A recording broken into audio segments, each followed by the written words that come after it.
Good afternoon, Eleanor Filliby here at CityL News. So I have Lee Welling, sports correspondent for Al Jazeera, 30 years experience, who will be discussing the impact Brexit has had on the sports industry.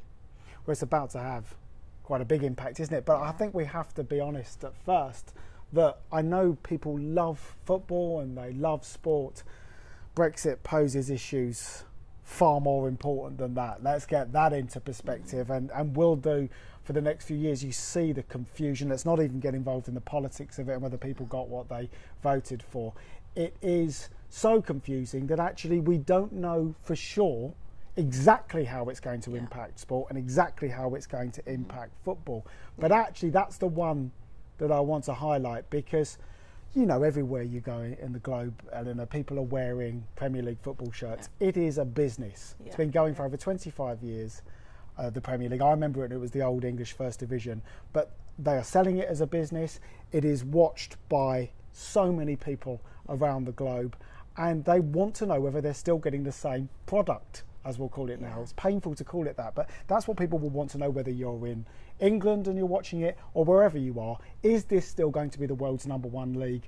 And the answer is that there are going to inevitably be changes, but I don't think they'll be as drastic as some people fear.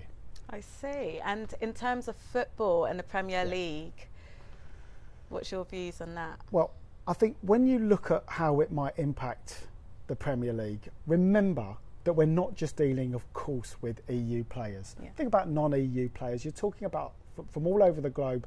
Increasingly, so many of the Premier League stars are bought from outside of Europe. It's quite difficult at times. They have to, for instance, have played a certain amount of games for their country for it to work properly. So if you've got a brilliant player who hasn't actually won a cap, as it's called, for their country, that can provide a lot of problems for clubs. So I think they might look to get people on longer contracts. They might be desperate to buy internationals, which is going to drive the cost up, to make sure that those rules are met. Maybe new rules. In fact, inevitably, I think new rules will have to be brought in to meet this confusion. It will have a big impact on players, of course, from Europe. There's no doubt about that. But we'll have to see the specifics of that. And for sure, it might be an opportunity for actually a few more young English players to come through. I don't want to make this look like a really good thing. It's not. But actually there will be that effect, that if you're a young player for someone like Chelsea, you haven't been given an opportunity at your club because there are huge stars from around the globe. This might force a club owner to look and say, OK, we need to bring in a few more English players. And in fact, even the Football Association in England and the heads of the Premier League might actually be able to bring in a few more rules to mean that actually more English players come through when they're no longer governed by the EU. Really fascinating insight there. Thank you very much, Eleanor Filliby and Lee Wellings.